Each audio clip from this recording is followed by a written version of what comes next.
On va continuer notre étude d'aujourd'hui. On avait commencé à parler de la nouvelle naissance, vous vous souvenez? On a commencé à voir en détail. Et je pense qu'on s'est arrêté à l'étape du Saint-Esprit. Pierre avait détaillé 3 étapes claires que nous devons tous passer à travers pour éviter du salut. La première étape, c'est la repentance, le baptême du Saint-Esprit. Amen. Et on avait vu la dernière fois que Pierre avait prêché cela, Paul avait prêché cela, Étienne avait prêché cela, Jacques avait prêché cela, Timothée avait prêché cela, tous les apôtres dans la Bible avaient prêché cela. Nous aujourd'hui, on va prêcher la même chose. Amen. Le même message qui sauve. Le message du salut ne change pas en fonction des circonstances. Il reste le même. Et la parole de Dieu est établie à jamais. Donc les vérités bibliques restent les mêmes. Même si le contexte change, même si les époques changent, la parole de Dieu reste la parole de Dieu. Et ce par quoi les gens étaient sauvés au 1er siècle, c'est la même chose par laquelle les gens vont être sauvés au 21e siècle. Donc aujourd'hui, on va toujours prêcher le même message que Pierre, Paul et tous les apôtres ont prêché. Amen. Alors, on avait vu quelques passages dans la Bible certaines personnes importantes, du moins dans la Bible, qui ont parlé du Saint-Esprit. Jésus a parlé du Saint-Esprit dans Jean 3,5.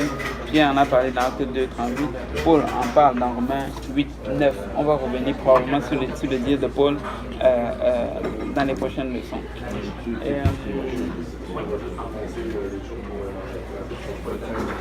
C'est bon? Ok, et en fait, l'évidence du Saint-Esprit, c'est le parler en d'autres langues. Ok, je pense qu'on a parlé de ça la dernière fois. C'est quand quelqu'un reçoit le Saint-Esprit, ce n'est pas quelque chose d'abstrait, ce n'est pas quelque chose de subjectif. En fait, c'est quelque chose de concret. Tu peux le définir à quel moment quelqu'un reçoit le Saint-Esprit. Tu peux dater le moment que quelqu'un reçoit le Saint-Esprit. Et quand je parle de dater, je parle de l'année, je parle du mois, je parle du jour, je parle de l'heure et même de la seconde. Ok, parce qu'il y a quelque chose de très précis qui arrive, qui atteste que quelqu'un reçoit le Saint-Esprit. Et c'est ce que les apôtres regardaient dans la Bible pour attester que quelqu'un reçoit le Saint-Esprit. Alors, ceci n'est pas une monotonie. Vous avez le droit de poser des questions. Si je dis quelque chose que vous n'êtes pas d'accord, c'est donner votre point de vue, ou alors si vous ne comprenez pas, ça me ferait plaisir de répondre aux questions. Donc c'est cela. Et dans le Saint-Esprit, si tu le reçois, tu parles en d'autres langues. Quand quelqu'un tombe dans l'eau, ses vêtements sont mouillés, lui aussi alors. Je ne peux pas tomber dans l'eau et que mes vêtements restent secs. On va me demander dans quelle sorte d'eau je suis tombé. Donc c'est évident que lorsque je tombe dans l'eau, mes vêtements vont être mouillés. Mais est-ce que le fait que mes vêtements soient mouillés, c'est égal à l'eau? Non. De la même façon aussi, lorsque tu reçois le Saint-Esprit, tu parles en l'autre langue. Ça ne veut pas dire que le Saint-Esprit est égal à parler en l'autre langue. Okay. Et aujourd'hui, on va encore avec ce qu'on m'a parlé aujourd'hui, vous allez encore plus le réaliser. Alors le Saint-Esprit nous donne bien plus qu'une langue angélique. Le Saint-Esprit nous donne bien plus qu'une langue surnaturelle. Okay. Et c'est probablement ce genre de choses-là qu'on peut plus focuser. C'est sûr qu'on peut parler en langue tous les jours, mais telle n'est pas la finalité de recevoir le Saint-Esprit. Et j'insiste dessus parce que souvent on tombe dans ce piège. Oui. Donc ça veut dire que quand on parle en langue, c'est une langue spécifique d'un ange qu'on parle. Mais je ne pense pas que ce soit nécessairement spécifique d'un ange. Le moins qu'on puisse dire, c'est que c'est une langue que tu n'as pas appris dans l'école. Et c'est un ange qui comprend cette langue qui... Non. L'important, c'est que ce soit Dieu lui-même qui comprend cette langue. Parce que la Bible dit que lorsque tu parles en langue, tu pousses tes soupirs inexprimables. Alors c'est une communication directe entre ton esprit et l'esprit de Dieu. Qui n'est pas d'interférence. C'est ça le but. C'est le Saint-Esprit en toi qui parle. Qui parle à Dieu. Tu parles selon que l'esprit va te donner des textes. Et donc les mots qui sortent de ta bouche lorsque tu parles en langue, ce sont inspirés de Dieu. Ok? Ça répond à ta question? Donc ça ne vient pas de l'intellect, ça ne vient pas d'une réflexion humaine. Alors, ce n'est pas que je réfléchis, que je vais dire tel mot ou alors tel autre. Okay. C'est juste tout ce que je décide, c'est que je vais commencer à parler en langue là maintenant, je vais commencer à prier en langue là maintenant.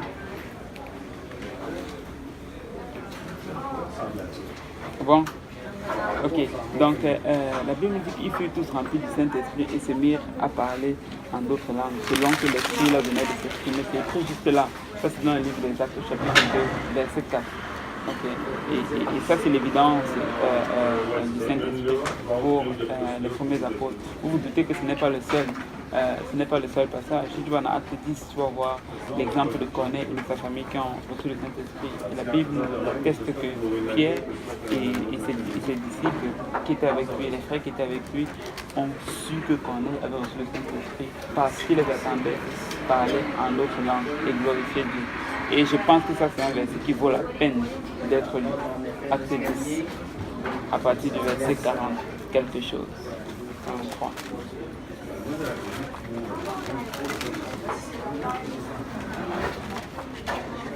Ah,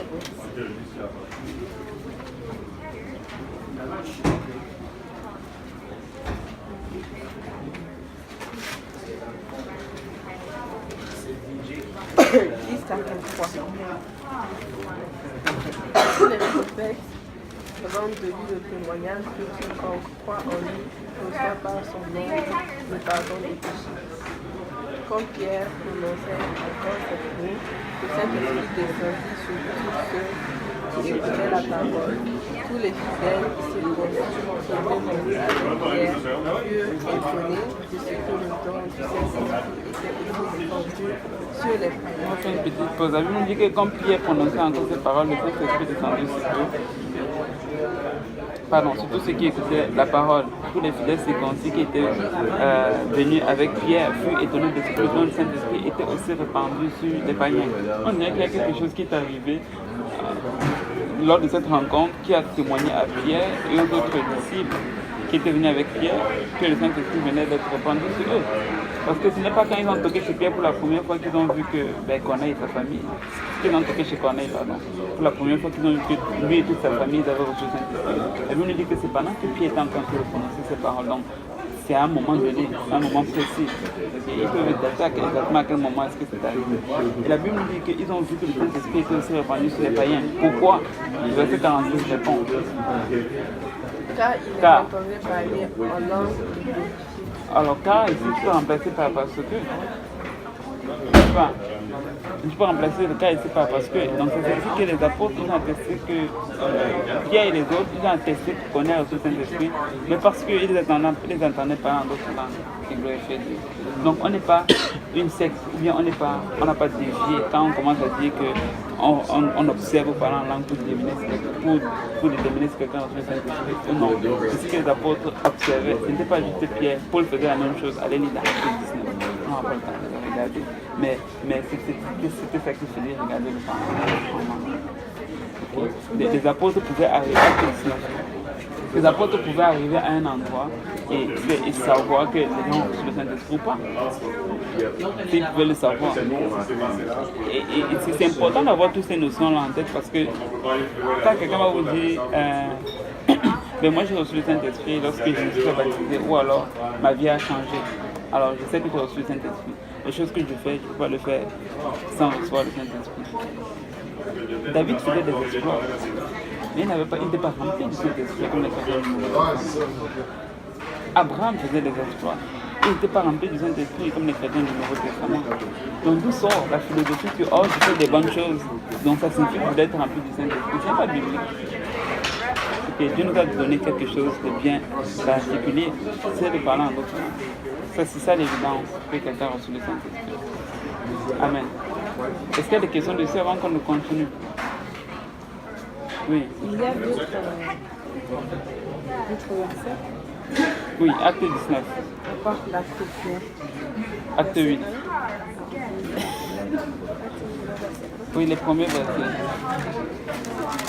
Tu as acte 19, tu as acte 8, tu as acte 10. Tu as appris acte 19. Acte 2, 38, 39.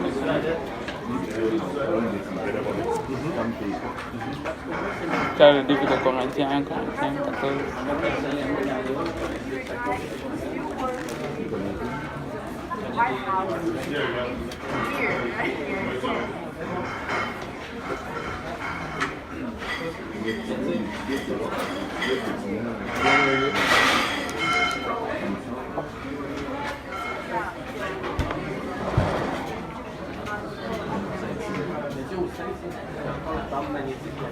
Et c'est Acte 19 du verset 1 au verset 7.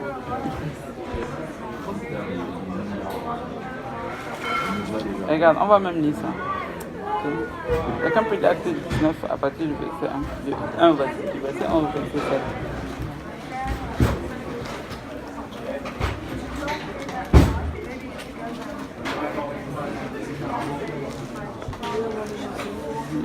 Or, il arriva, comme Apollos était à Corinthe, que Paul, après avoir traversé les contrées supérieures, vint à Éphèse. Et ayant trouvé de certains disciples, il leur dit, « Avez-vous reçu l'Esprit Saint après avoir cru ?» Et ils lui dirent, « Mais nous n'avons même pas ouï dire si l'Esprit Saint est. »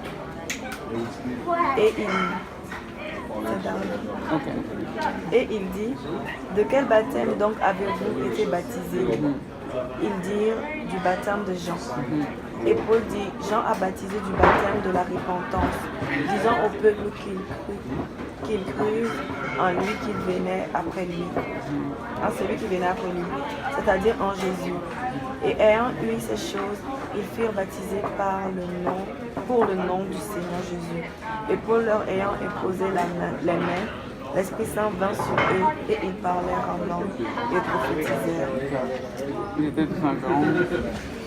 Et ils étaient en tout environ 12 hommes. Ils étaient tous environ 12 hommes. Donc le verset 6 nous dit que lorsque Paul leur eut imposé les mains, le Saint-Esprit vint sur eux et ils parlèrent en langue et prophétisaient. Donc c'est le moment où Paul leur a imposé les mains. Et la suite nous dit qu'ils ont parlé en langue et ils ont prophétisé. Je pense que c'est moi seulement. C'est clair, non? Moi, je l'arrête. C'est juste trop évident pour moi pour que je n'arrive pas à le comprendre. C'est Paul imposer les mains. Ils ont reçu le Saint-Esprit, ils ont parlé en d'autres langues. Ok? Donc c'est ça l'évidence du Saint-Esprit. Et avant qu'on ne passe à la suite, j'aimerais rappeler que le Saint-Esprit, il n'y a pas une date pour le recevoir, il n'y a pas une heure pour le recevoir, il n'y a pas un endroit pour le recevoir. Tu peux le recevoir partout, tu peux le recevoir à n'importe quel moment, tu peux le recevoir à n'importe quel jour, tu peux le recevoir dans n'importe quelle circonstance, je dirais. En fait, tout ce qui est prérequis pour recevoir le Saint-Esprit, c'est la repentance. Okay.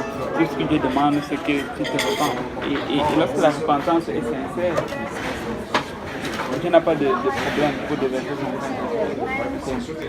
C'est important qu'on ait ces choses-là. N'ayons pas peur de proposer aux gens, de prier pour eux pour le Saint-Esprit. Peu importe c'est quoi la circonstance, peu importe c'est quoi le lieu, on peut rien pour reçoivre le Saint-Esprit. Et quand on peut pour le Saint-Esprit, n'oublions pas que c'est important de faire une prière de repentance. Souvent on oublie, même moi, souvent dans notre roche, on veut prier pour le Saint-Esprit, on oublie qu'il y a une prière de repentance qui est nécessaire encore. Et Dieu remplit du Saint-Esprit jusqu'aujourd'hui. La repentance, c'est nous qui devons le faire pour les deux.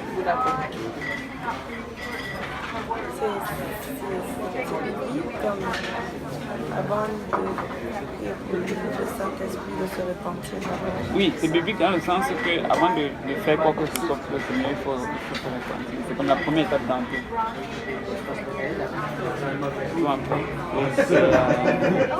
C'est lancé sans vouloir. Mais si tu veux un passage qui dit que vous devez prier avant de faire le Saint-Esprit, ça n'existe pas.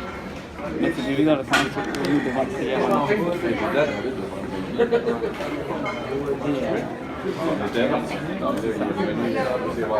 Ça va?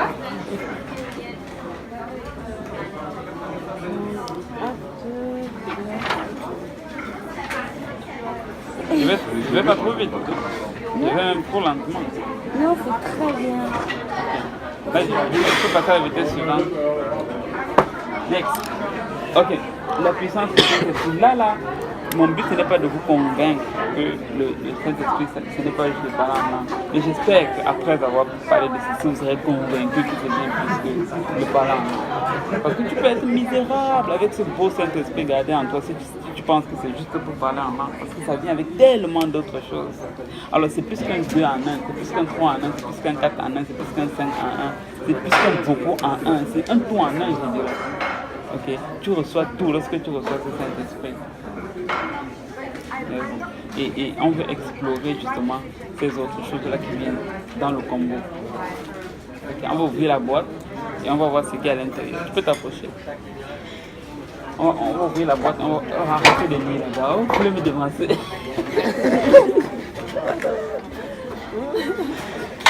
Bon Dieu. Ok.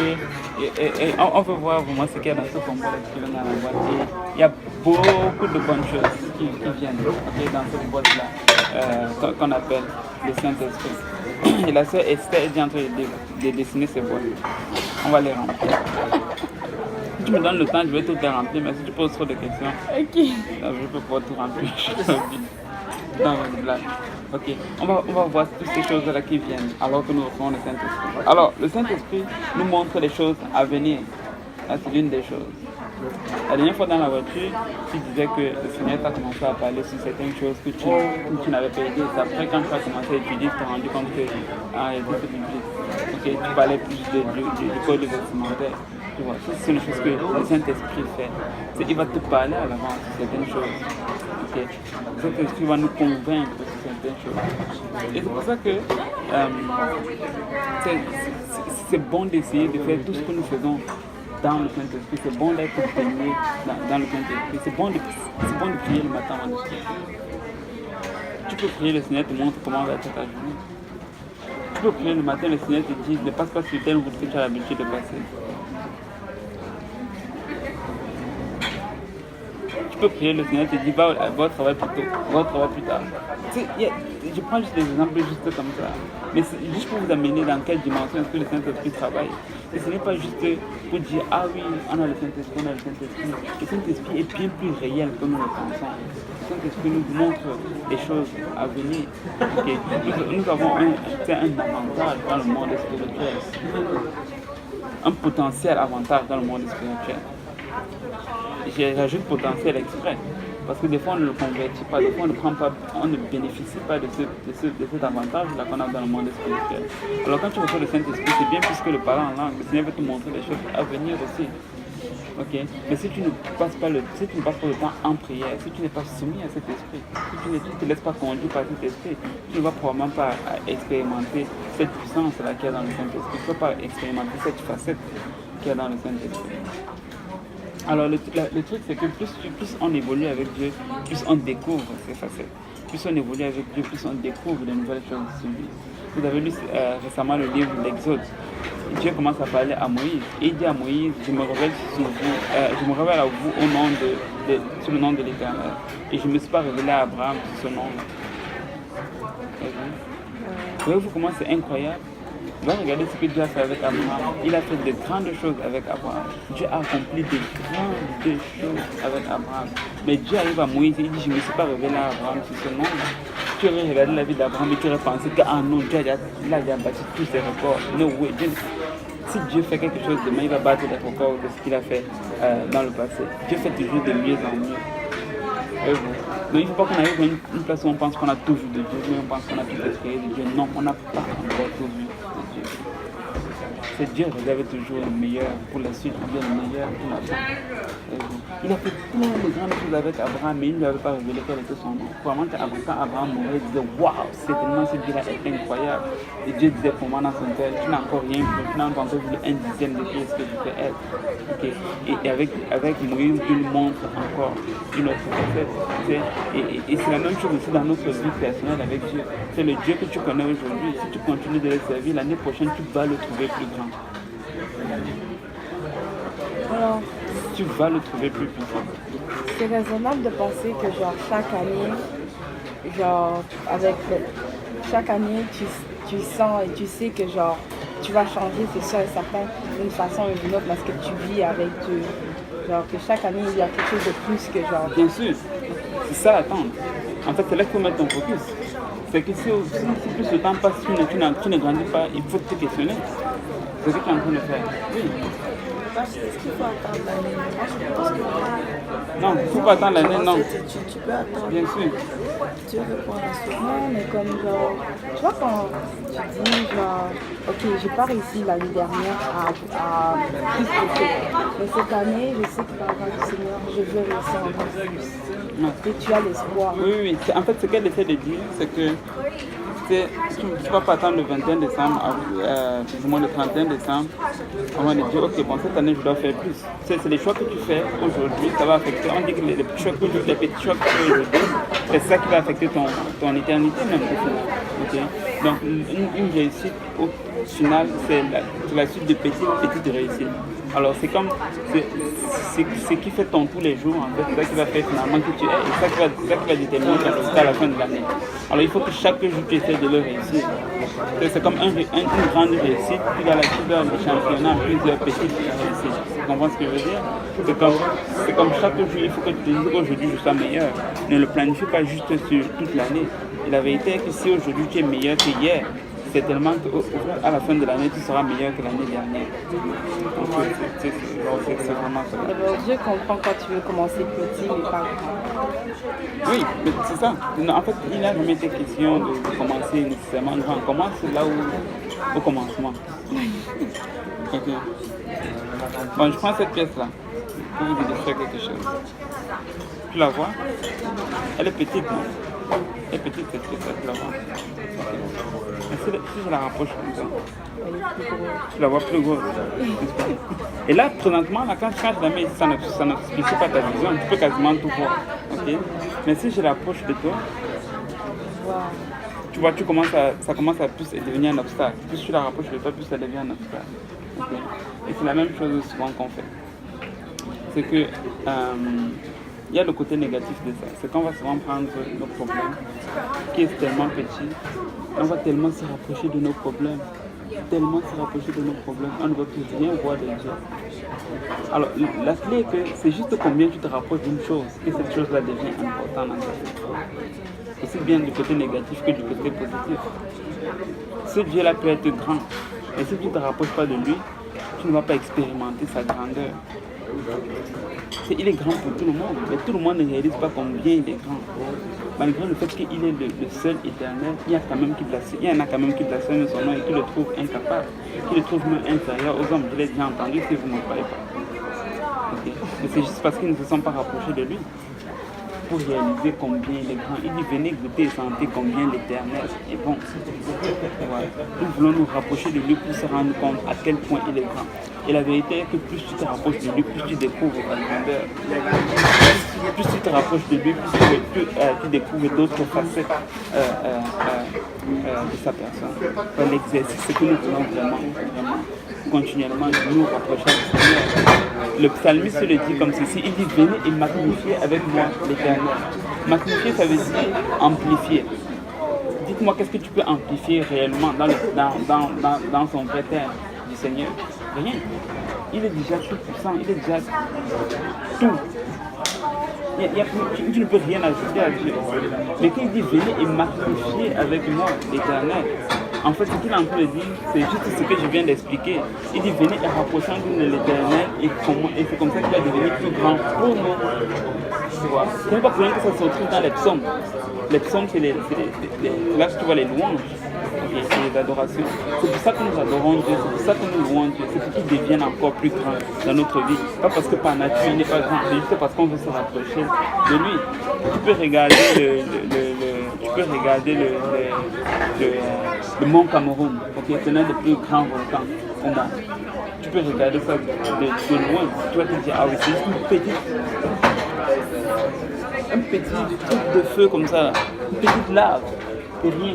Mais si tu te rapproches de ça, ça va même te brûler.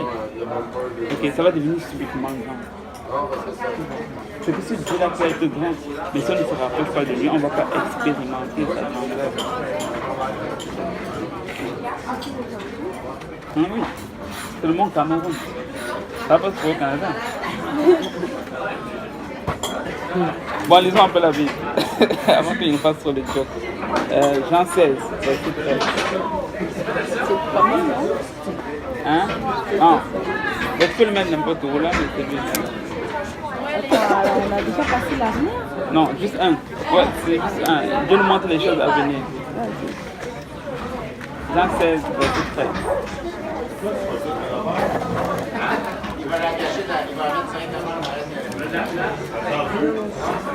Amen. Quand le consolateur sera venu, l'esprit de vérité, il vous conduira dans toute la vérité. Car il ne parlera pas de lui-même, mais il dira tout ce qu'il aura entendu et il vous annoncera les choses à venir. Tout ce qu'il aura entendu et il vous annoncera les choses à venir. Alors ce n'est pas juste out of nowhere, c'est biblique. Le Saint-Esprit nous annonce les choses à venir. Qui veut connaître les choses à venir? Voilà. Le Saint-Esprit. Quand même, Dieu est intelligent parce que genre, il ne montre pas tout d'un coup parce que s'il montrait toute l'avenir. Oui, c'est ça. En fait, ce que Dieu va te montrer réellement, c'est qu'il sait que ça va te faire du bien. Ok.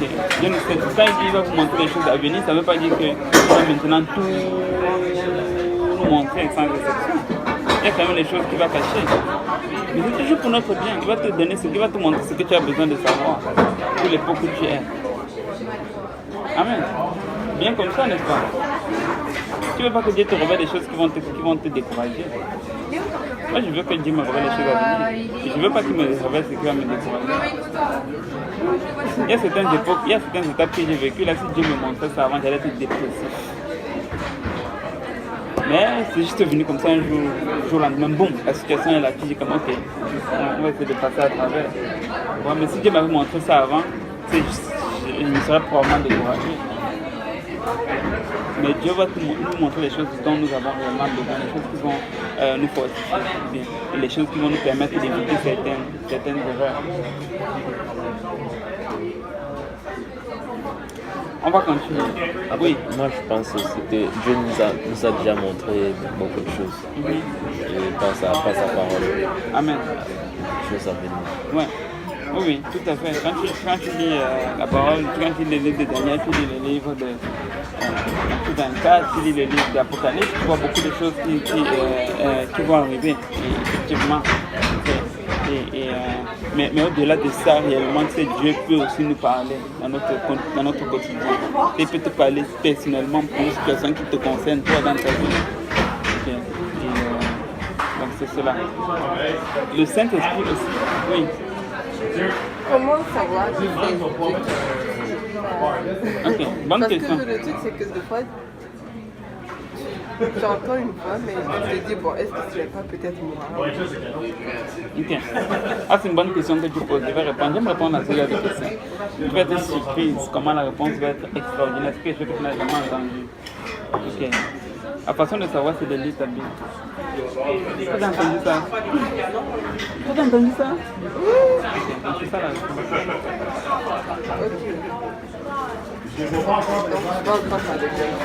Non, je vais l'expliquer.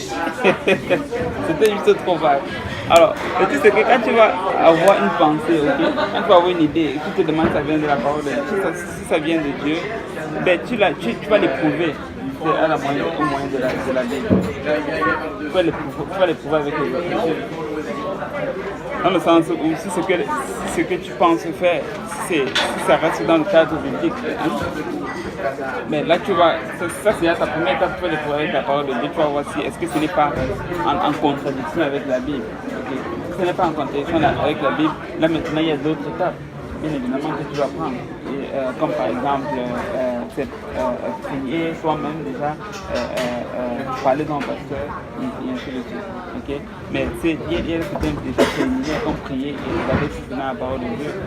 Je veux dire, si tu penses faire quelque chose et que tu vois dans la Bible que ce n'est pas là, que c'est interdit, tu n'as pas besoin d'aller demander au pasteur si tu vas le faire ou pas, tu ne sais pas, c'est pas biblique.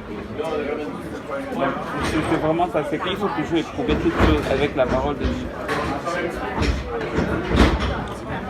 C'est pour ça que j'ai dit au début que la réponse va te surprendre, parce que je savais que tu ne t'attendais pas à ça comme réponse. Oui.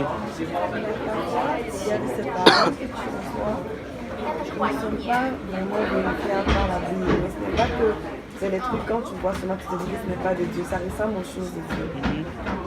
C'est des choses que Dieu peut te demander, mais parfois, c'est juste un piège pour te faire tourner en rond.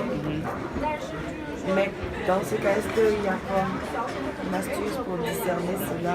Mais tu sais, premièrement, j'aimerais te dire qu'il y a bien plus de choses qu'on ne le pense qui sont éprouvables vis-à-vis de la parole de Dieu. Ouais, il y a bien plus de choses. Des fois, tu sais, la parole de Dieu, ce n'est pas juste un livre d'histoire, mais ce n'est pas juste un livre systématique. C'est une parole inspirée. Tu vois, des fois tu peux le lire. C'est toi qui me disais ça la dernière fois dans la voiture. Tu peux lire quelque chose et puis ça dit une chose, mais le jour où tu le lis, Dieu te montre carrément une autre dimension de cette même chose. Là. Même des fois, on peut avoir contexte. Tu vois un peu? Oui. Parfois, ça c'est quand Dieu même veut te parler. Parfois tu ne demandes même pas, mais lui même te demande de ces choses. Ouais. Mais j'ai remarqué que parfois quand tu poses certaines questions à Dieu, je ne reçois pas de réponse. Oui, mais c'est ça. Ce que tu vis, je pense que 99,9% des chrétiens vivent ça.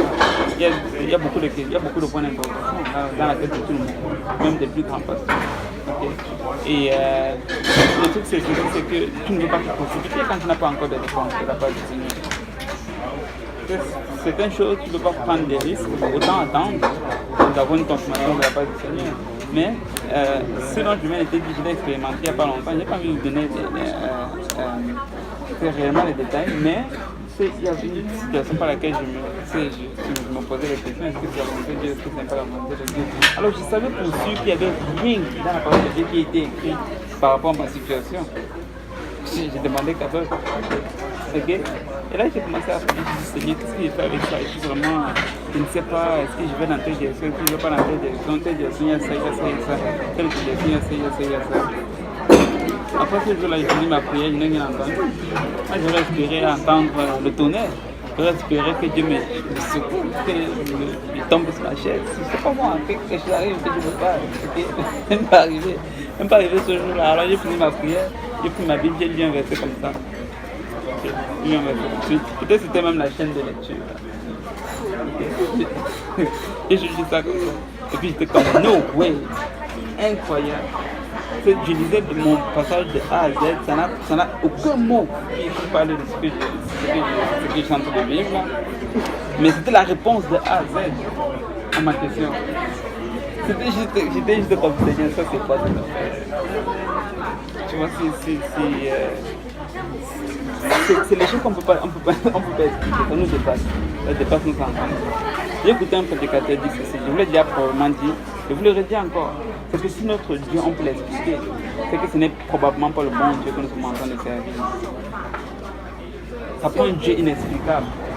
Ok? Si les dieux, ça veut dire qu'il dépasse tout entendement. Ça veut dire que ses voix sont au-dessus de nos voix, ses plans sont au-dessus de nos plans. Comment aurais-tu pu expliquer que la mer soit divisée en deux et que les gens passent au travers? Tu peux expliquer cela, c'est un miracle. Donc si on ne peut pas expliquer notre Dieu, c'est correct. C'est une bonne chose. Alors si toi tu dis, quand les gens te demandent, moi tout le monde a le même Dieu, toi tu dis non, moi mon Dieu c'est Seigneur Jésus, c'est différent. C'est comme, est-ce que des fois ça montre aussi que genre, tu connais un peu ton Dieu, une certaine partie, parce que des fois ça prend du temps pour, comme beaucoup de personnes, même pour moi ça m'a vraiment pris beaucoup de temps pour réaliser que c'est vraiment mon Seigneur. Alors quand Dieu te parle, est-ce que des fois tu peux pas, comme, je sais pas, faire des illusions, mais tu ne connais pas réellement sa puissance, malgré que tu peux dire que c'est son nom, mais tu ne connais pas sa puissance réelle. Mais c'est un peu ce qu'on est en train de voir, c'est que je ne pense pas que tant qu'on vit sur terre, on pourra expérimenter toute la puissance de Dieu. C'est comme on découvre des facettes et on découvre un certain niveau, mais on n'a définitivement pas découvert le 100% de ce que tu es capable de faire. Je pense qu'on pourrait réellement tout le découvrir avec notre corps charnel. Je pense que nous prenons carrément des corps glorifiés pour pouvoir découvrir à quel point Dieu est grand, à quel point Dieu est grand. Il ne faut pas vous inquiéter, on aura toute l'éternité pour découvrir combien il est grand. Et je vous promets que toute l'éternité ne sera pas suffisante pour découvrir combien il est grand, parce que sa grandeur est infinie. Hein? Hein? Tu as dit quoi? Si on est sauvé? Comment ça tu mets ici devant? On va être sauvé. Hey, il ne faut pas avoir peur, il faut avoir la foi qu'on va y arriver. Il faut pas aller positivement. On va y arriver. Hey, si on fait ce qu'on fait, on n'a pas besoin d'avoir peur, on va y arriver. On va y arriver. Ce n'est pas...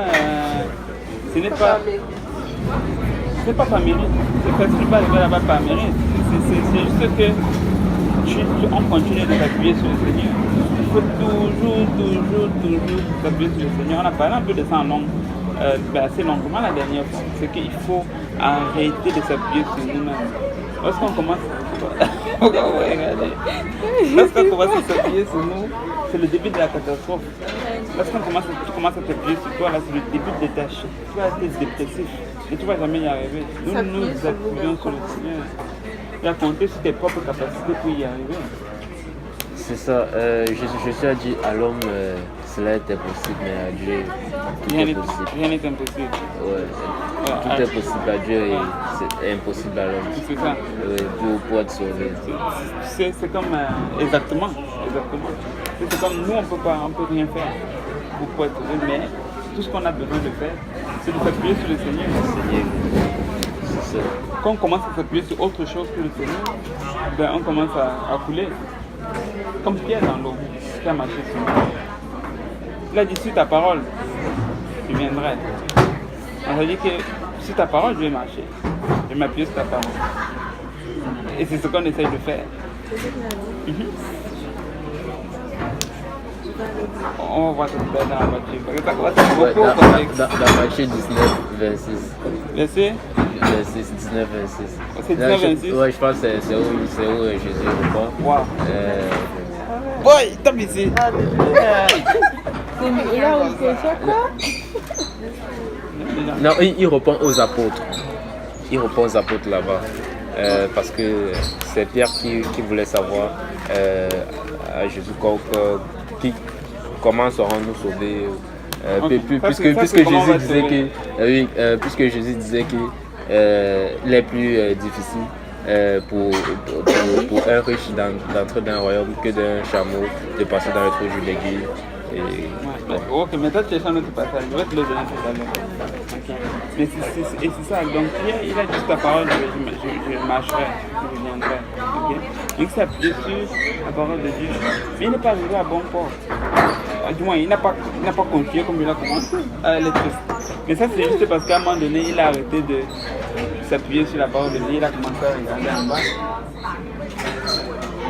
Tant et aussi longtemps qu'on s'appuie sur la parole de Dieu, et qu'on marche sur la parole du Seigneur, sur ses promesses, et qu'on s'appuie sur lui, et non sur les circonstances, et non sur nous, on peut être aussi qu'on va marcher sur l'eau, jusqu'à arriver.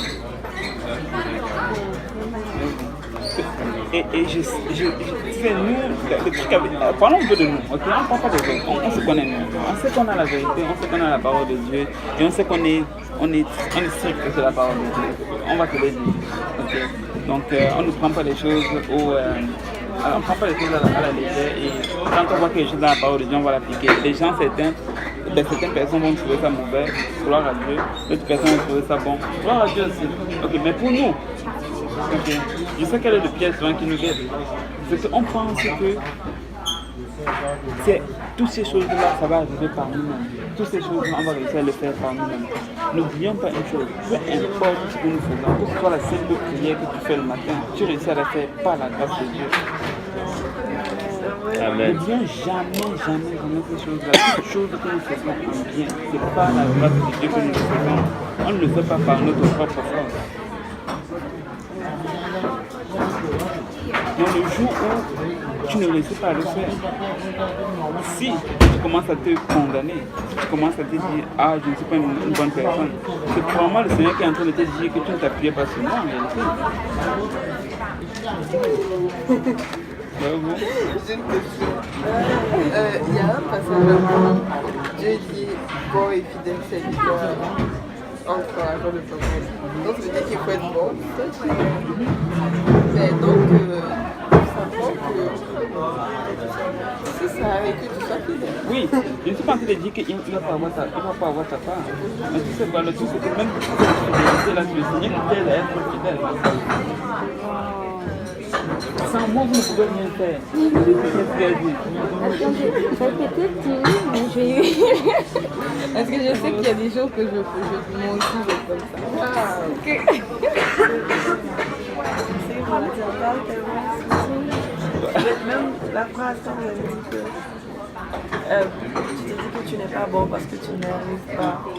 C'est exactement ce qui m'est arrivé. Et le Seigneur me disait, à la fin, j'étais tellement détruite que j'attendais une fois qu'il me dise, tu es une bonne personne. Pour me réconforter, j'étais comme. Tu vois, c'est ça le truc, c'est que. En plus, à l'étude, genre, je suis tombée à Proverbe 3. Il disait vraiment ne t'appuie pas sur ta sagesse. Moi, je ne comprenais pas. Mais maintenant, je comprends. C'est vrai, je m'appelais toujours, je disais toujours, je vais être strict, je vais respecter mes jours de jeûne, je vais respecter nos mains. Je ne vais pas être discret cette année. Bon, durant tout le mois de février, j'étais discret.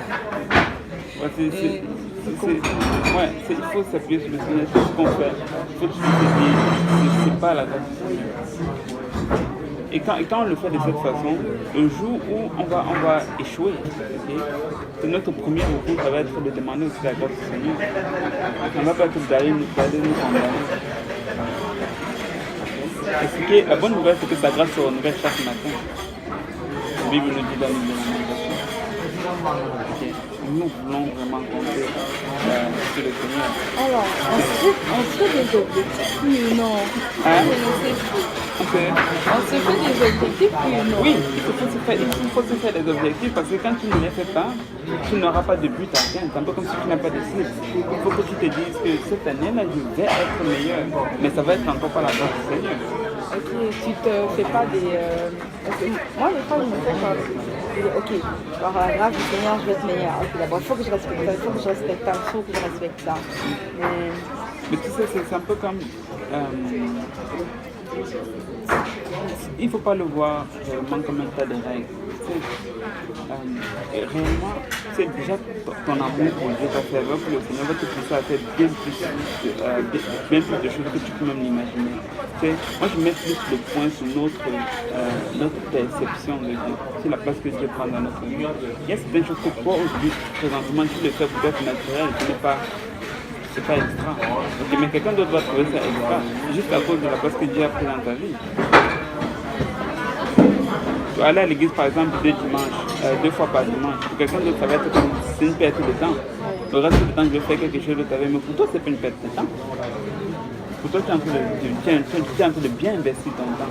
Tu vois, donc le but, tu ne t'es pas dit, je vais me faire une règle, je vais aller 2 fois par dimanche. Tu vois, tu le fais, c'est naturel pour toi. Et tu ne vois même pas ça comme étant un fardeau. Pourquoi? Parce que ta cible est bien plus loin. Je vais aller tous les jours. Tu vois, c'est comme notre cible. Il faut pas que... C'est pour ça que je dis, c'est la même chose. Notre cible, ce n'est pas juste de parler en notre langue. Notre cible, c'est qu'on veut que Dieu vive en nous et qu'il prenne réellement la place qui lui est dit dans notre vie. Et on veut être réellement soumis à l'esprit de Dieu, tu vois. Et lorsque toutes ces choses vont arriver, c'est comme le parler en langue va venir avec, parce que ça fait partie du chemin. C'est un peu comme notre objectif est bien plus que ces choses-là, souvent ces règles-là, ces choses-là qu'on voit souvent comme des règles. Okay. Quand tu réalises que ton objectif, c'est aller au ciel, chemin faisant, tu vas te sanctifier automatiquement. Chemin faisant, tu vas abandonner certaines choses automatiquement. Tu vois, parce que pour toi, ce n'est pas comme ton objectif, ce n'est pas juste ok, il faut que je porte une jupe. C'est bien plus que ça. Parce que si ton objectif c'est que il faut que tu portes une jupe, à un moment donné, tu vas te fatiguer. Et quand tu vas arriver là, tu ne vas pas vouloir aller plus loin, alors que c'est bien plus que ça.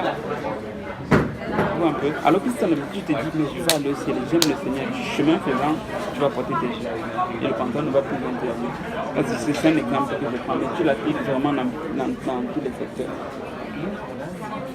C'est vraiment quel est l'objectif qu'on a, quelle est notre motivation, quelle est la place que le Seigneur prend dans notre vie. Et ces deux choses vont juste découler tout ça. C'est Oumou est contente aujourd'hui. Alléluia. C'est un peu comme ma question là. Plein de grâce. Amen. Oui. Attends une question. Ok, Je dirais que quand je suis seule dans le milieu et que je vois les gens autour de moi, j'arrive pas à parler parce que je sais pas, soit j'ai la confiance, soit j'ai pas le courage et tout. Mais quand je regarde, je me dis, oh, sûrement que c'est vrai, n'est pas content. Je me regarde et puis je suis vraiment. Et puis il y a le verset qui dit que parle du Seigneur à qui le Seigneur a donné, il a juste gardé, puis après il a donné au Seigneur qui lui a dit que tu peux le faire toi-même.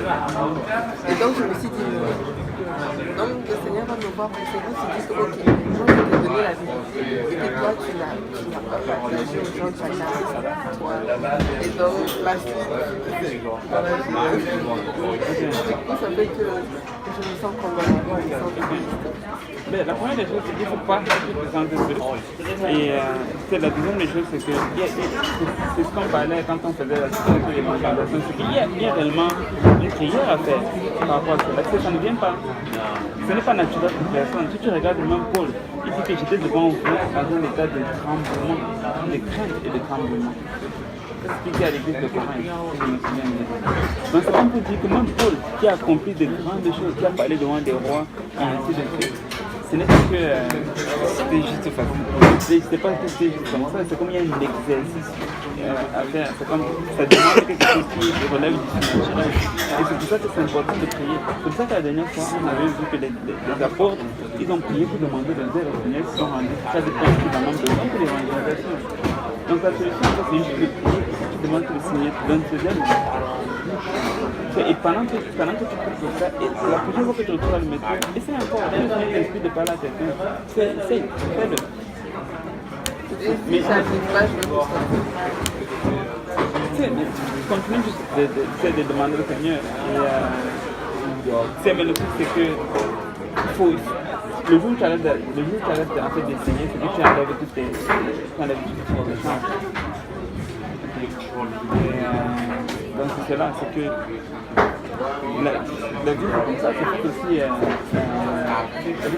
d'échecs. Des fois tu apprends des échecs. Des fois s'il n'y avait pas d'échecs, s'il n'y a pas d'échecs, si c'est juste succès, ben tu. Des fois ça te prend des échecs pour apprendre de cela. Ça te prend d'être dans certaines situations pour comprendre aussi certaines choses. Donc c'est comme tu peux, en réalité, c'est que tu peux réellement tirer du bien de toute situation que tu traverses. Tu peux vraiment tirer du bien de toute situation que tu traverses. Bonne situation comme mauvaise. Tu peux tirer cela, tu peux tourner cela comme étant une situation à profit. Oui. Là, je pense que vous avez dit, la question était déjà répondue. C'est comme, vous avez dit, c'est comme la façon dont tu aimes Dieu. Si tu aimes Dieu, tu avances avec lui, tu fais certaines choses.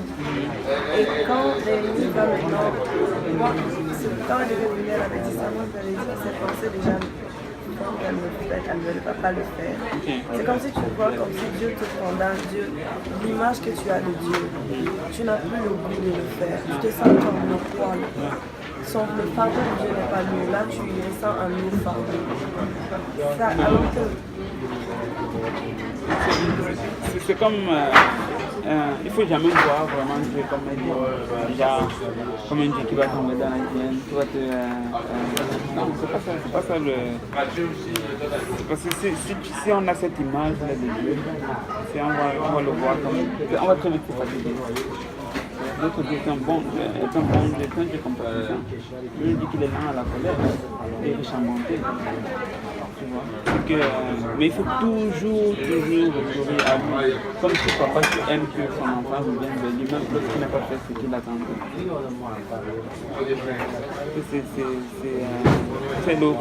Le recours, c'est vraiment toujours de retourner vers le Seigneur. Essayer encore, quand tu essayes, tu te donnes des chances. Mais le jour où tu essayes, le jour où tu arrêtes d'essayer, c'est comme tu coupes toutes les chances. C'est là. On passe au prochain. Super. Non. Oh boy. Bonjour. Bonjour. Jean 14. Je viens de me recruter là-bas. Je viens un peu Ah, ok. prendre connaissance. Ok. Bienvenue. Jean 14, 26.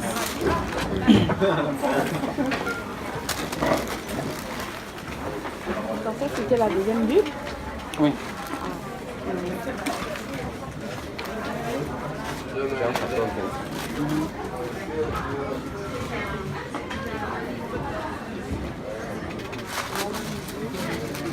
Il faut commencer au verset 25, s'il te plaît. Je vous ai dit ces choses pendant que je demeure avec vous. Mais le Consolateur, l'Esprit Saint, que le Père enverra en mon nom, vous enseignera toutes choses et vous rappellera tout ce que je vous ai dit. Et vous rappellera tout ce que je vous ai dit. Ici, là, le Consolateur, le Saint-Esprit que le Père enverra à mon nom, vous enseignera toutes choses et vous rappellera ce que je vous ai dit. Là, on parle encore de ce même Saint-Esprit. Il dit qu'il va vous enseigner quelque chose. Le Saint-Esprit, c'est un enseignant aussi. Enfin, le Saint-Esprit va nous montrer les choses à venir, comme on l'a vu tout tantôt. Mais le Saint-Esprit va aussi nous enseigner. Des fois, quand tu lis ta Bible, c'est comme si quelqu'un était en train de t'enseigner. Tu lis ta Bible, tu comprends les choses, tu es comme waouh! Et là, tu commences à prendre tes notes. Tu ton stylo, tu commences à écrire. C'est comme waouh! Docteur dit, je sais en train de parler. C'est comme. Et c'est ce que le Saint-Esprit fait. Nous voulons nous faire enseigner par le Saint-Esprit. Le Saint-Esprit enseigne réellement. Lorsque tu lis les Écritures, il commence à te révéler des choses. Tu lis un passage qui te renvoie dans un autre et ça te fait vraiment tout. En fait, je peux dire ça comme ceci. La plupart des prédications, des fois qu'on écoute, vous savez où c'était qui le premier enseignant? C'est le Saint-Esprit, il a enseigné au pasteur, c'est le pasteur venu nous transmettre. Si quelqu'un a prêché un seul message, il va savoir que c'est vrai. Ça arrive. C'est pour ça qu'ils prennent le temps de prier avant de venir délivrer un message. Parce que Saint-Esprit enseigne vraiment au-delà de ce qu'on peut lire dans la Bible. Tu lis et le Saint-Esprit t'enseigne. Alors il n'enseigne pas juste au pasteur ou au mais il enseigne vraiment à tout le monde. C'est une fois de plus important de lire la parole de Dieu. Parce que alors que tu la lis, le Saint-Esprit est en train de t'inspirer. Et encore mieux, c'est bon avant d'ouvrir même ta vie, de demander au Seigneur de t'inspirer des choses, de demander au Seigneur de te parler à travers la Bible. Je vous l'ai dit tout à l'heure, tu lis un passage, c'est en train de parler de Moïse dans son histoire, mais toi, le Seigneur est en train de te parler en 2018. Moïse est déjà mort depuis longtemps. Autant te dire c'est Moïse. Le Seigneur n'est pas dans ta situation là. C'est juste extraordinaire. Ok. Et bien, enseignant. Troisième, oui. Des fois, tu prends du temps, malgré que tu as été enseigné, tu as dit, et tu prends le temps à le pratiquer. Alors Dieu sait en partie que genre, ça prend du temps à être enseigné. Est-ce qu'il ne va pas être À être pratiqué, tu veux dire. Ouais, parce que genre, ça prend du temps à être pratiqué. Genre, comme il te dit, jour au lendemain, tu demandes d'aller évangéliser, mais genre, tu n'arrives pas tout de suite. Ouais, tu sais, c'est un peu la même chose que le Seknas est en train de dire. Est-ce que le Seigneur, quand tu priais par exemple, est-ce que le Seigneur t'a dit, je veux que tu commences à évangéliser déjà tout de suite, est-ce que tu ne le fais pas avant tel, tu vas envoyer la graine sur toi? Est-ce que c'est ce que tu as entendu? Je ne sais plus comment, est-ce que c'est ce que tu as entendu? Non. Mais d'où vient alors que ces pensées de peur, de Oui. C'est sûr que si on ne peut pas savoir qui n'est pas content. Si tu veux être obéissante, oui, mais le truc c'est qu'il faut se dire que tu te dis, donne-toi juste mettre toutes tes chances de ton côté, mais il faut enlever ce truc de condamnation, il faut enlever ce truc de oh Dieu va me frapper. Dieu punit, il ne faut pas dire que Dieu ne punit pas, Dieu punit. Ok? Mais tu sais, donne toutes tes chances de ton côté et ne commence pas à penser directement à la condamnation avant même d'avoir essayé. Ok? Justement, c'est que quand tu passes, Non, mais quand tu passes à l'utilisation, par exemple, Mais c'est ça que je disais, c'est qu'une fois de plus, l'utilisation, c'est quelque chose qui va toujours, on va toujours avoir besoin de la force du Seigneur pour le faire. Ce n'est jamais quelque chose qui va être naturel. Il va toujours avoir ces sentiments-là. C'est normal, même pour moi, pour tout le monde. Tout le monde est très fier. Parce que c'est naturel que quand tu rencontres quelqu'un pour la première fois que tu es jamais vu, et qu'il y a une petite gêne. Mais ça me fait c'est la chose la plus normale. Okay. Mais maintenant, en plus de ça, il y a le diable qui ne veut pas toucher à la tête personne, donc c'est une gêne encore, une coche dessus. La personne n'aime pas ce que tu vas lui dire. Il faut réaliser tout le combat spirituel qui est en arrière. C'est pour ça que ça ne se fait vraiment pas avec nos propres forces. C'est vraiment un combat spirituel. C'est pour ça qu'on peut les lundis. C'est pour ça qu'on peut les lundis avant de sortir. On ne peut pas sortir avec la chair. On a besoin vraiment que les anges du Seigneur nous accompagnent. Et les anges du Seigneur nous accompagnent même si on ne les voit pas. Les anges du Seigneur nous accompagnent lorsque nous sortons à évangéliser.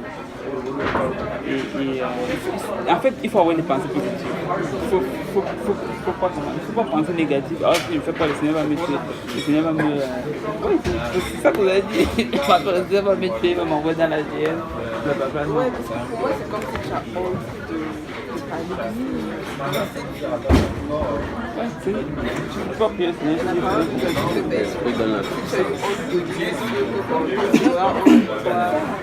Devant tes amis, tu n'as pas honte de dire non, c'est Seigneur. Mais devant maintenant les inconnus, je ne sais pas pourquoi on dit. Ça t'empêche de parler, comme ça c'est bizarre. Ouais. C'est moi aussi la première fois avant que j'ai commencé à évangéliser réellement. La première fois c'était un combat. Il y a autre chose que je vais dire, c'est que dans ces choses-là aussi, c'est que si tu passes aussi beaucoup de temps sans le faire, peut-être maintenant c'est la dernière fois, sans parler à quelqu'un, évangéliser, à un moment donné ça devient comme, après quand tu reprends ça devient plus difficile. En réalité, le mois de février, début du mois de février, fin du mois de janvier, c'est tous les mois les plus difficiles à évangéliser. Vous savez pourquoi? Parce que le mois de décembre, il y a eu le cinéma à l'église avec les petits enfants. Le 24, le 25, c'était Noël. Le 31, c'est la présentation des plus jeunes. Le premier, c'est le mois de juillet, les prières. Donc, on est à l'église. Et donc là, ça fait qu'on passe quasiment un mois sans sortir. Et là, tu le ressens après ça quand on reprend les marches. On dirait qu'on a perdu nos mais il faut juste être patient. Avec le temps, tranquillement, ça va revenir. Le truc, c'est que plus tu le fais aussi, et plus naturel ça va devenir. Et si vous pouvez évangéliser aussi en semaine, il y a beaucoup de gens qui sont venus à l'église, parce que les évangélisés seulement le mardi, mais c'était en semaine. C'était le vendredi à l'école, c'était le jeudi au travail, c'était le mercredi à tel endroit. C'est vraiment tous les jours, ce n'est pas juste ok le mardi à 19h, de 19h à 21h, après ça, on en reparle la semaine prochaine. Non, c'est vraiment une comme des témoins. Pas des témoins de Dieu, nous sommes des témoins du Seigneur. Donc, quand on veut parler du Seigneur, il faut s'y mettre, il faut vraiment juste s'y mettre. Enlever toutes ces sortes de condamnations. Quand tu le fais, dis-toi que tu as fait ce qui était de donner, la prochaine fois tu vas mieux faire et tu vas de l'avant. Okay. S'il y a quelque chose qui veut te tirer en arrière, tu peux être sûr d'une chose, ce n'est pas le Seigneur. Tantôt tu as dit que tu es puni. Je ne sais pas pourquoi. Tantôt tu as dit que tu es puni. Ouais, parce que quand c'est la désobéissance va automatiquement conduire à la punition. C'est comme tout bon parent. Il va punir son enfant pour l'amener à mieux faire. Et ce n'est pas que tu ne nous aimes pas. Pour nous pousser à mieux faire. Mais le truc c'est que le message qui essaie de passer, c'est que nous ne voulons pas vivre avec la pensée d'un Dieu qui va seulement nous punir. Moi j'ai un fils, mais je ne peux pas m'imaginer qu'il va commencer à vivre avec la pensée que papa va me punir, loin de moi. Jamais.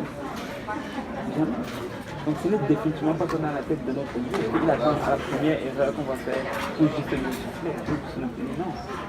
Mais on est conscient que si on fait des bêtises, on peut récolter la punition de Dieu, mais c'est toujours une punition pour nous amener à mieux faire, pour nous encourager, pour nous mettre sur le droit chemin. Une punition pour mieux s'approcher de Dieu. Oh, exactement.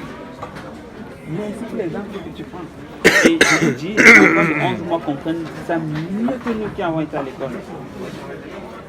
Laissez-moi vous le prouver. Paul David, c'est quand je le gronde, okay? Bien quand je donne une réaction, je ne veux pas les sauter avec la qualité déjà, mais juste un visage fâché là, il comprend, il commence à pleurer. Et vous savez ce qu'il fait après avoir pleuré? Il court vers moi. Je n'ai jamais compris. S'il voit que je suis fâché, il va pleurer, il ne va pas fuir, il ne va pas aller quelque part, il va venir vers moi.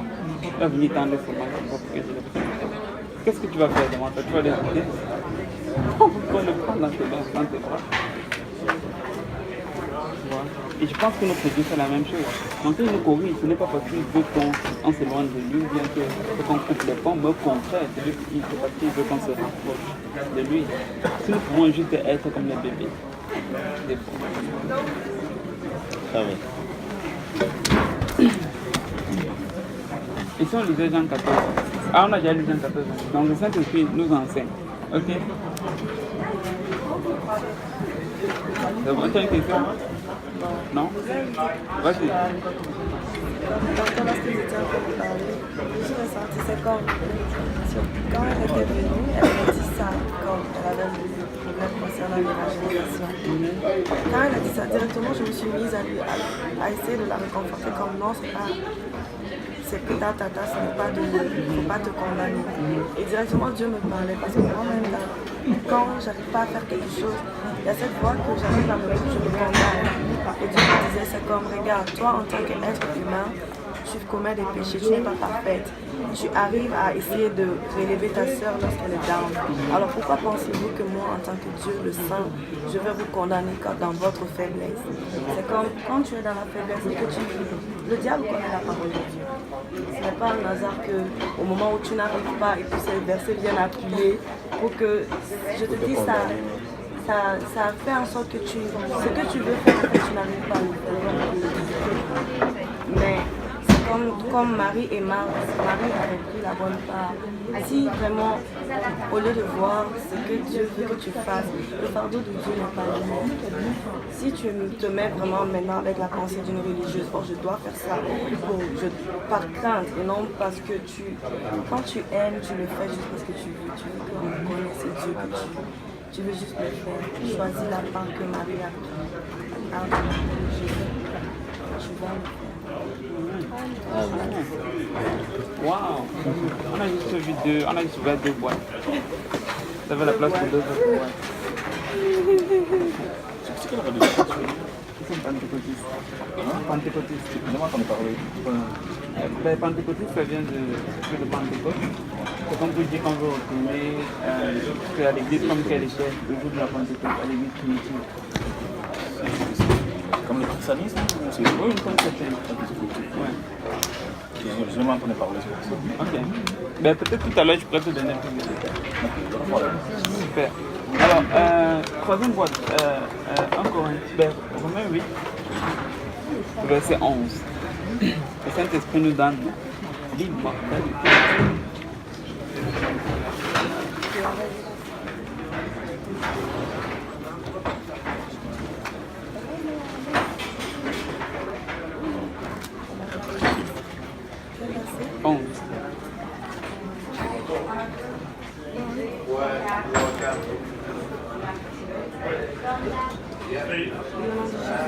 Et si l'esprit de celui qui a ressuscité Jésus d'entre les morts habite en vous, celui qui a ressuscité Christ d'entre les morts rendra aussi la vie à vos corps mortels par son esprit qui habite en vous. Rendra aussi la vie à vos corps mortels par son esprit qui habite en vous. Il dit ici l'esprit de celui qui a ressuscité Christ d'entre les morts habite en vous. Celui qui a ressuscité Christ d'entre les morts rendra aussi la vie à vos corps mortels par son esprit qui habite en vous. En fait, lorsque nous avons le Saint-Esprit, c'est un cachet que Dieu met sur nous.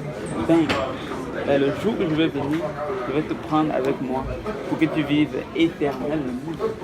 C'est pour ça que la Bible nous dit que le Saint-Esprit nous donne l'immortalité. J'ai déjà expliqué cette affaire de gage, n'est-ce pas? Dans notre passage, il dit que c'est un gage. Ok? Vous savez ce qu'est un gage? C'est un peu comme un dépôt. Mettons par exemple que je vais acheter une voiture, okay, et qu'on me dit que la voiture coûte 25 000 $. C'est un sou. C'est un sou.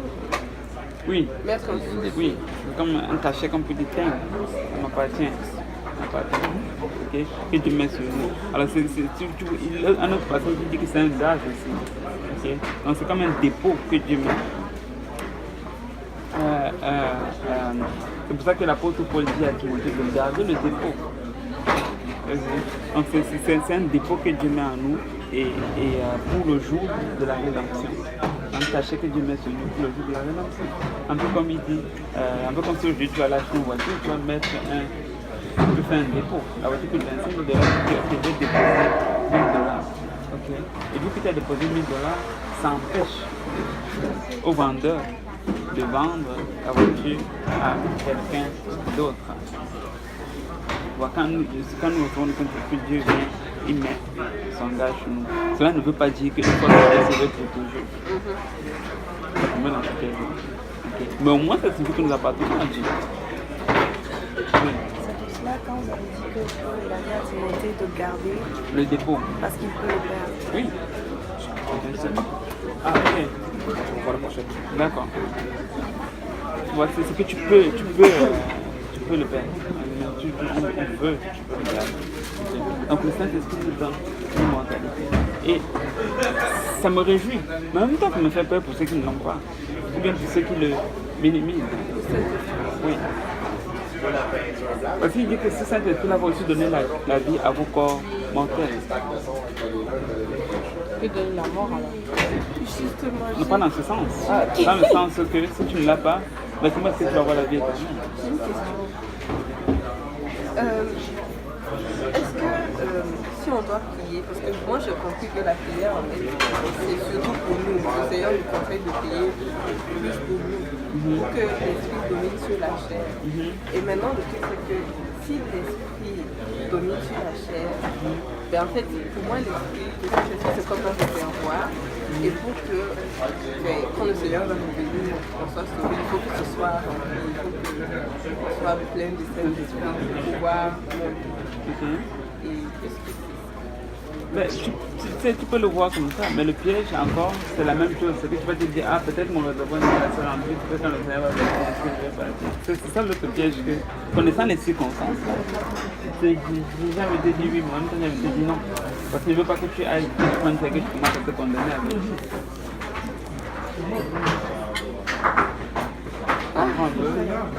C'est que, c'est moi le truc, c'est ceci, c'est que tu vas lire la parole de Dieu, tu vas lire la parole de Dieu. Il ne faut jamais lire sous un œil de condamnation. Tu n'es pas de Dieu. Pensez juste un instant, pour quelle raison est-ce que Dieu va donner toutes les choses pour nous contraindre, mais pour nous donner des raisons de ne pas y arriver? Quand tu y penses, tout ce que Dieu met dans la parole de Dieu, que ce soit des contraintes, que ce soit des règles, que ce soit des préceptes à suivre, c'est toujours pour nous aider à y arriver, mais pas le contraire. Alors quand les règles commencent à devenir une occasion de chute, alors vraiment qu'on ne le voit pas du bon œil. Et même Jésus-Christ pouvait être une occasion de chute. Il a dit que ce serait pour vous une occasion de chute. Ouais. Ça dépend de comment tu le vois.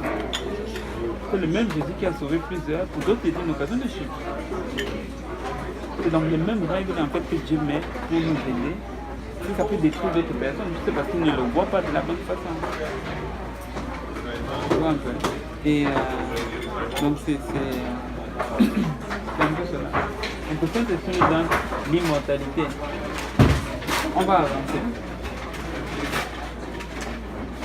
Vous voyez, c'est 1 Corinthiens 15. Ben, lisons le coton, on a un peu le temps. Ben, vu qu'on a peu de temps, là, c'est entre 15, 51 et 53. 51. Ah, 53, pardon.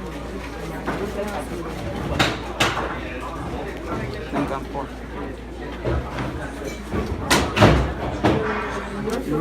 Voici, je vous dis, un mystère. Nous ne mourrons pas tous, mais tous nous serons changés. En un instant, en un clin d'œil, à la dernière trompette. La trompette sonnera et les morts ressusciteront, incorrectibles. Et nous serons changés. Car il faut que ce corps correctible révèle l'incorrectibilité et que ce corps mortel révèle l'immortalité. Ah oui, oui c'est bon, le verset 43. Il dit qu'il faut que ce corps correctible révèle l'incorruptibilité et que ce corps mortel révèle l'immortalité. Okay. En fait, ça c'est la description en réalité d'un corps glorifié et qui va venir par le temps. Il y a un corps qui ne peut pas être qui n'est pas mortel, un corps qui n'est pas corruptible. Vous imaginez, quand tu vas arriver là-bas, plus de tentation, plus moyen de péché, plus moyen de faire des échecs, plus moyen de rien. Ça va être juste du positif. Okay. Ça va être comme Dieu dit, je ne donne plus une occasion d'échouer là. C'est juste c'est ici qu'on s'essaie, on essaie, on tombe, on prend ses élèves, on a des fois d'échecs, on a des déceptions, on a des moments de haut, on a des moments de bas. Mais arriver là-bas, ça va être juste des moments de haut. Vous vous imaginez, je veux arriver là-bas, peu importe ce que ça me coûte, je veux y arriver. On a un endroit de paix et ne pensez-vous pas que ça vaut la peine de s'y investir? Oui. Moi je pense qu'on a vraiment... Là, on désire juste avoir... C'est comme nous actuellement, avant d'arriver ici, on veut avoir juste une vie sans d'armes. Mais quand ça va nous sortir, en tout cas moi personnellement, j'ai remarqué que c'est comme quand ça va trop, parfois c'est comme si je commence à m'ennuyer. C'est comme, je pense que c'est vraiment un corps glorifié qui pourra juste apprécier que le... Et je pense que c'est pour ça que Dieu fait exprès. Il nous connaît, nous on ne veut pas les tribulations, mais c'est qu'on en a besoin. Exactement. C'est comme, et souvenez-vous ce que le pasteur Kaouzi a dit. Elle dit qu'il faut voir tout obstacle comme une opportunité d'aller plus haut. Un obstacle, ce n'est pas pour te faire retourner aller en arrière. L'obstacle, c'est pour te faire aller plus haut. Alors si tu marches et que tu vois une estrade ou quelque chose, c'est que si tu montes sur l'estrade, où est-ce que tu te retrouves? Tu te retrouves plus haut. Et si tu te retrouves, tu dis ah c'est un obstacle, je retourne en arrière. Et tu auras perdu. Il faut voir toujours cet obstacle comme étant une opportunité de mieux faire, comme étant une opportunité de s'améliorer. Exactement comme on a dit, s'il n'y avait pas l'opposition, probablement que le peuple de Dieu n'aurait pas vu la même force, ou il n'aurait pas vu la délivrance de leur Dieu. Donc ça prend des fois qu'on passe par des situations difficiles pour que Dieu se révèle encore, que Dieu révèle encore sa puissance, que Dieu révèle encore sa gloire et sa force. Et si c'est cela, que les obstacles viennent. Si c'est ça qui va me faire voir la gloire de Dieu, ainsi soit-il, mais je veux la voir. Parce qu'exactement comme la sœur m'a dit, c'est que c'était juste pas d'obstacle, c'était juste tout, quoi, la vie est belle. À un moment donné, là, on va chuter. À un moment donné, ça va commencer exactement comme ça. On va commencer à devenir plate. Ça prend des batailles. Ça prend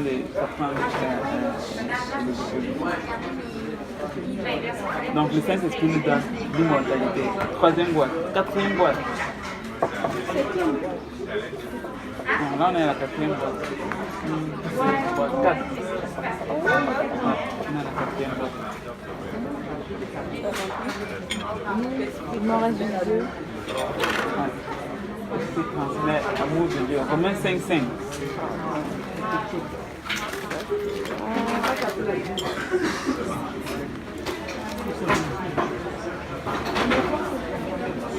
Or, l'espérance ne trompe point, parce que l'amour de Dieu est répandu dans nos cœurs par le Saint-Esprit qui nous a été donné. Car lorsque nous étions encore sans force, Christ autant marqué est mort pour les impies. Ok, pause. En fait, c'était juste le verset 5. Il dit ici, oh, l'espérance ne trompe point, parce que l'amour de Dieu est répandu dans nos cœurs par le Saint-Esprit, qui nous a aidés. L'amour de Dieu est répandu dans nos cœurs par le Saint-Esprit. Et je suis sûr que si on regarde en grec ici, là, le mot amour dont il parle, il n'est pas fini. Il n'est certainement pas Eros. C'est adapté. Moi, je pense que ça, c'est un type d'amour que tu ne peux pas atteindre si tu n'as pas le Saint-Esprit. Dans le monde, ils aiment Philio. C'est l'amour que tu as pour ton frère. Dans l'amour, ils aiment certainement Eros. C'est probablement ça que tu retrouves plus. L'amour charnel, l'amour animal, au plus bas niveau. Okay? Mais je ne pense pas qu'ils ont l'amour agapé. Et c'est ça que le Seigneur nous donne. C'est ça qu'il nous dit, aimez vos ennemis. Quand tu atteins ce niveau d'amour, là tu commences à aimer la personne la plus détestable. Je sais pas. Tu commences à aimer même la personne qui t'a fait du tort. Nous voulons laisser cet amour-là vraiment couler. C'est un amour réel. C'est un amour qui va être éprouvé. C'est un amour qui va être éprouvé. Des fois, tu vas être comme... Certaines situations vont arriver et puis tu vois, ça va avoir tendance souvent à étouffer cet amour entre frères et sœurs. Des situations vont arriver et tu vas te demander mais pourquoi, et ça va créer comme des sortes de distance. Mais il ne faut pas laisser ces choses-là. Il faut juste laisser l'amour de Dieu couler. Vous savez c'est quoi l'amour agapé? C'est un amour qui donne sans attendre en retour. Laisse-moi être un peu direct. Tu réalises que ta soeur, ok, ou bien ton frère, mais plus souvent ta soeur, on se connaît. Ok, elle est froide pour une raison quelconque. Okay? Toi, continue à lui donner le même amour que tu lui donnais au début. Même, sinon, même encore beaucoup plus. La Bible dit que l'amour couvre une multitude de péchés. Nous devons nous aimer les uns les autres. Et tu n'aimes pas parce que la personne t'a fait quelque chose. Parce que ça, c'est ce qu'il y a dans le monde. Dans le monde, là, c'est un amour faux. C'est un amour contractuel. Ça va être toujours bilatéral. Ça va être toujours dans le sens où tu fais, je fais. Toi c'est ça ta part de responsabilité. Ça, c'est ça ma part de responsabilité. Le jour où quelqu'un faillit, il n'y a plus d'amour. Hasta la vista. On coupe les ponts. Mais dans la maison de Dieu, ce n'est pas comme ça. Même si ton frère t'a blessé, même si ta soeur t'a blessé, continue sa main de l'aimer. Okay. Laissez-moi vous dire qu'il y a certaines personnes qu'on va gagner, non pas par ce qu'on va dire, non pas par ce qu'on va faire, mais juste réellement par comment est-ce qu'on va les aimer. Quand tu aimes quelqu'un, ça va se traduire avec des gestes. Ça va se traduire aussi même dans les paroles. Nous voulons avoir cet amour. Et il le dit dans la parole de Dieu que ce n'est pas l'amour que nous allons avoir les uns pour les autres, que le monde va reconnaître que nous sommes ses disciples.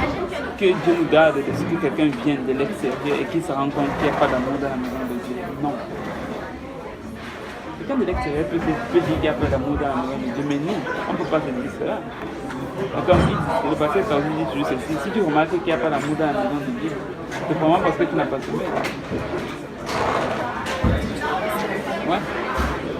Si tu arrives dans l'église et que tu vois qu'il n'y en a pas d'amour, ben donne-en. Tu vas te rendre compte qu'il y en a.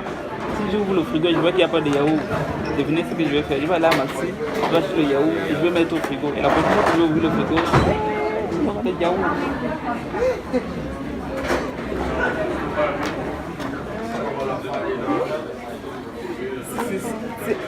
C'est d'arrêter d'avoir toujours quelque chose de retour. Si tu donnes juste, s'il n'y a pas de retour, gloire à Dieu, tu as juste donné. C'est un amour qui est sans contrepartie, qui n'attend pas quelque chose en retour. Tu le fais juste parce que tu aimes Dieu, tu le fais juste parce que c'est la fille de Dieu. Qu'elle te le redonne, gloire à Dieu, qu'elle te le redonne, mais gloire à Dieu aussi. C'est pas grave.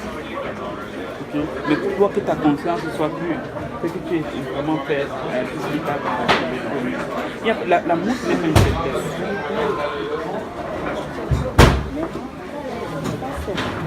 Moi qui est du genre à pas montrer, oui, je peux aimer la personne, mais si je la montre pas. D'abord, est-ce que ça veut dire que... Parce que tu penses que c'est une faiblesse. C'est pour ça que je ne veux pas te... Pourquoi tu montres pas? Parce que tu penses que c'est une faiblesse. Bon, on m'a toujours appris que genre, faut dire. Non. Laissez-moi vous dire une chose, c'est que souvent on pense que démontrer l'amour avec quelqu'un, c'est comme une faiblesse ou bien c'est comme s'exposer. En réalité, c'est tout le contraire. Laissez-moi vous dire pourquoi. Parce que des fois, quand tu vas faire un geste d'amour, vous avez fait quelque chose. Tu sais bien évidemment, des fois tu sais très pertinemment que peut-être le retour va même être blessant. Okay? Peut-être que la personne ne va pas répondre comme elle devrait répondre. Okay? Alors que quand tu le fais, en sachant consciemment que le retour ne va pas être positif, le retour ne va pas être un retour normal, mais c'est une preuve de force. C'est plutôt une preuve de force parce que tu sais que tu vas être blessé en le faisant, mais tu le fais quand même. Alors même si par contre tu le gardes pour toi, tu ne le montres pas, ça c'est plutôt une preuve de faiblesse. Donc on vous a menti si on vous a dit qu'il faut être dur. Est-ce que Jésus-Christ c'était comme ça? Non. Quand il allait à la fois, il savait très bien ce qui allait arriver. Il savait très bien qu'il allait te voler, il allait te mentir par les siens. Il savait très bien que Dieu allait le trahir.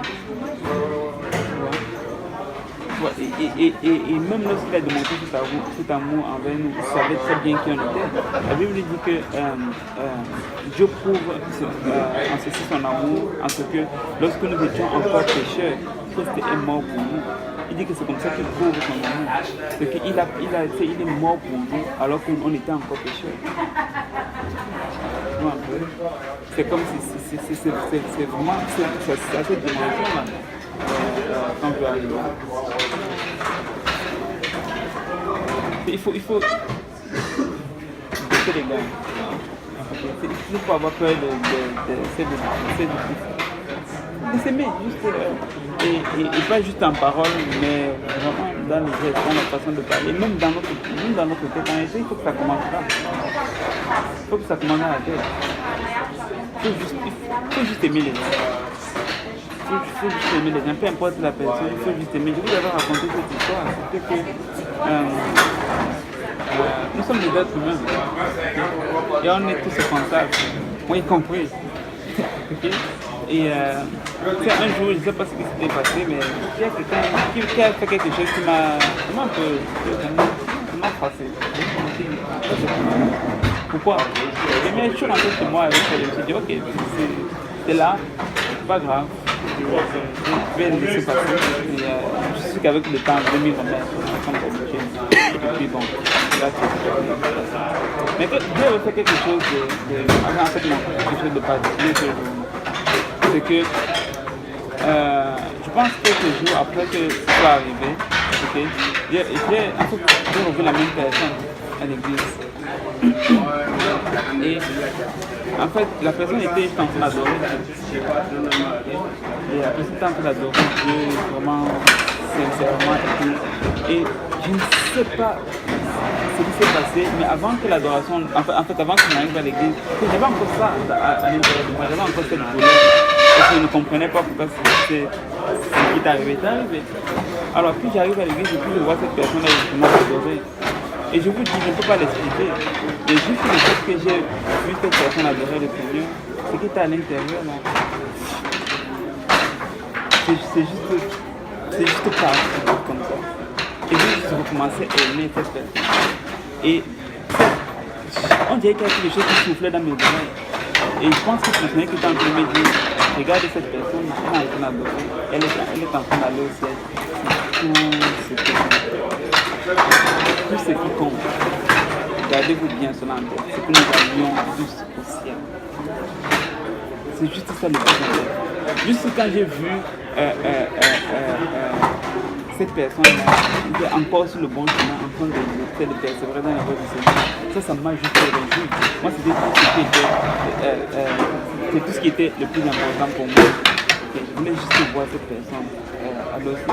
Et puis là, c'était parti, c'était fini. C'était juste comme, ok, gloire à Dieu, c'est passé. Et aujourd'hui, c'est fini. Il faut juste qu'on se voit comme des frères. On va bouger s'il te plaît. Ah, ok. On défait pour le party plus tard. Ah, ok. Merci. Est-ce que vous pouvez nous donner 10 minutes?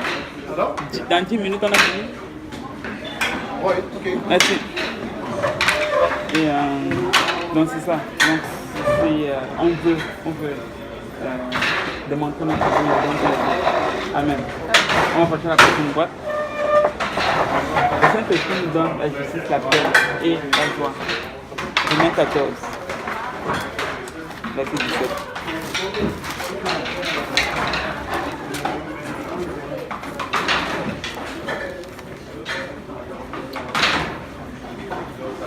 Car le royaume de Dieu, ce n'est pas le manger et le boire, mais la justice, la paix et la joie par le Saint-Esprit.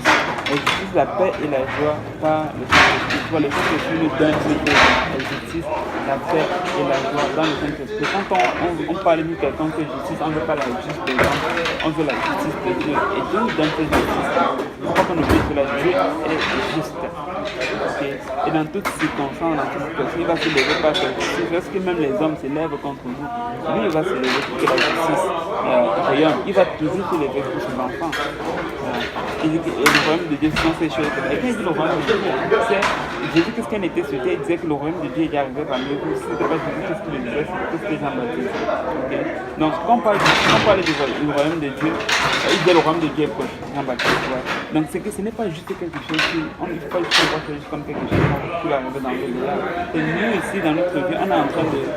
Je peux dire d'avoir le royaume de Dieu en réalité sur terre. Et la Bible dit que dans le royaume de Dieu, il y a la paix, il y a la joie, et il y a la justice. Donc il doit avoir la justice dans la maison de Dieu. Il doit avoir la paix dans la maison de Dieu. Et peu importe quel est le prix dans cette paix, il faut qu'il y ait la paix.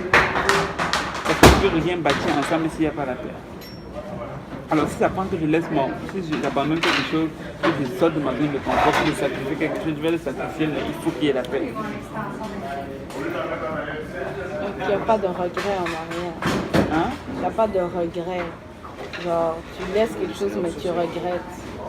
Tu sais, même si tu regrettes, à un moment donné, ça va partir. Quand tu regardes le produit, tu dis, ok, finalement, on a eu la paix, le sentiment de regret va partir. Okay, parce que le résultat final est mieux. Okay, on veut avoir la paix. Ce sont les choses qui doivent venir dans la maison de Dieu. La paix. Amen. Amen. Okay. Il dit que c'est la justice, la paix et la joie dans le Saint-Esprit. Un chrétien doit être joyeux, nous devons être toujours la tête basse, s'il vous plaît. Moi, je n'ai jamais compris. Je comprends qu'il y en a qui sont un peu moins extravertis. Je pense que je fais partie de cette catégorie qui est moins extravertie. Ça ne veut pas dire que nous devons avoir la tête basse. Nous devons être joyeux, Dieu ne peut pas fouetter. Quand tu vas voir cette personne arriver à l'église, on dirait que le Seigneur leur a donné une bonne claque le matin qu'elles se sont levées. Et j'espère que quand on sort évangélisant, ne sort avec ce visage. Parce que la personne va te dire, oh, ouais. Ça c'est le Dieu que tu sais.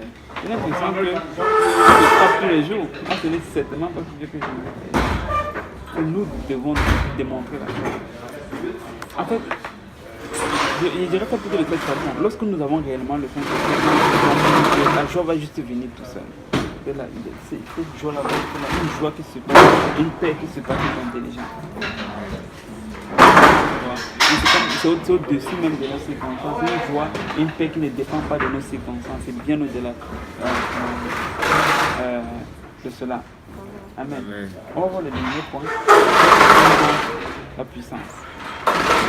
Après 1,8. La puissance. On va finir avec ça. Avant qu'on ne fasse pas l'explication. Mais vous recevrez une puissance.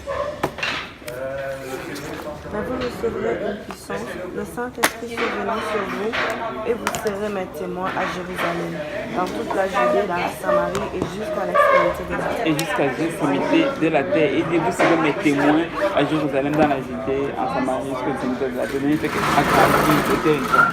Et dit, vous recevez une puissance et vous serez mes témoins. Alors, il y a deux mots dans puissance. Okay. Il y a le premier qui est Dunamos, que vous connaissez probablement. Vous connaissez certainement la facette qu'on connaît le plus. Dynamite, comme la puissance de fer.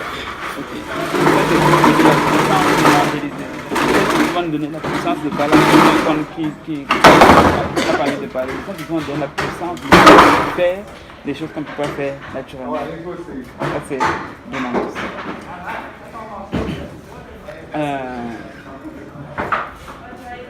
Mais il y a une autre sorte, il y a aussi une autre facette dans la puissance. Et ça, c'est vraiment une autre facette qu'on connaît beaucoup moins. Et ça, c'est Azuzia. D'autres vont appeler ça Ezousia. La vraie orthographe, je ne le sais pas, mais c'est Azuzia. Okay. Ça, c'est une autre forme de puissance qui est plutôt dans le Saint-Esprit. Et ça, c'est quelque chose que j'aimerais nous exhorter à plus exercer parce que souvent, on ne le sait pas. Okay. Et ça, c'est une puissance qui nous permet de résister. Bien, de nous retenir. Laisse-moi vous donner un exemple très concret. Est-ce que le Seigneur Jésus-Christ est allé à la croix? Okay. Il avait la puissance d'envoyer des légions de démons pour finir avec tous ces gens. C'est ce qu'il a dit à Pierre. C'est le Dynamos. Mais il avait aussi Ezousia. Il y a Azuzia qu'on vient de voir. Okay. Qui lui permettait de résister à la pression. Il a choisi Azuzia. Des fois, le choix va aussi nous revenir. Est-ce que tu vas prendre la force ou bien est-ce que tu vas décider plutôt de te retenir? N'oublions pas que cette puissance-là vient aussi du Seigneur. C'est lorsque le diable va venir mettre la pression, on fait telle chose, fait telle chose, fait telle chose, fait telle chose. Nous avons la puissance de refuser cela. Une puissance qui est plutôt réceptive, une puissance qui est plutôt défensive. Okay. Nous avons aussi cela dans le Saint-Esprit et nous voulons le mettre en action. Des fois, le Saint-Esprit va nous pousser à agir, et des fois, le Saint-Esprit va nous pousser aussi à ne pas agir. Il va aussi nous donner la force de ne pas agir. N'est-ce pas merveilleux tout ce que nous avons dans le Saint-Esprit? C'est juste extraordinaire. Juste extraordinaire. Alors là, on a vu 6 boîtes. 6 choses qui sont comprises dans le Saint-Esprit.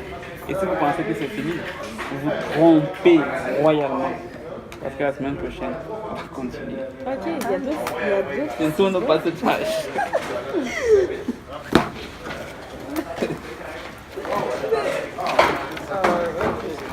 N'est-ce pas que le Saint-Esprit est magnifique? Juste extraordinaire. Là, vous êtes convaincu que c'est bien plus que le parler en langue. Amen. Beaucoup plus que le parler en langue. On n'a pas prié. Beaucoup plus que le parler en langue. Alors, ça, on peut prier pour qu'on. Alléluia, Seigneur, merci, mon Dieu, nous voit papa, papa, il m'a reçu par vous. Je te prie, Seigneur, papa, il m'a reçu cette parole. Que j'aime, que je sois papa, que nous appliquons, Père éternel, tout ce que nous avons appris à enseigner, et que le Seigneur nous voit le bien de ce que nous avons appris à enseigner, papa. Que ces hommes, papa, il m'a reçu par vous. Donne de bon coup, papa, il m'a reçu. Aide-nous, Père, laisse à parler de toi avec amour, joie, papa. Au nom de Jésus. Au nom de Jésus. Amen. Que le Seigneur vous bénisse. Et ne manquez pas la semaine prochaine si vous voulez voir d'autres boîtes. Amen.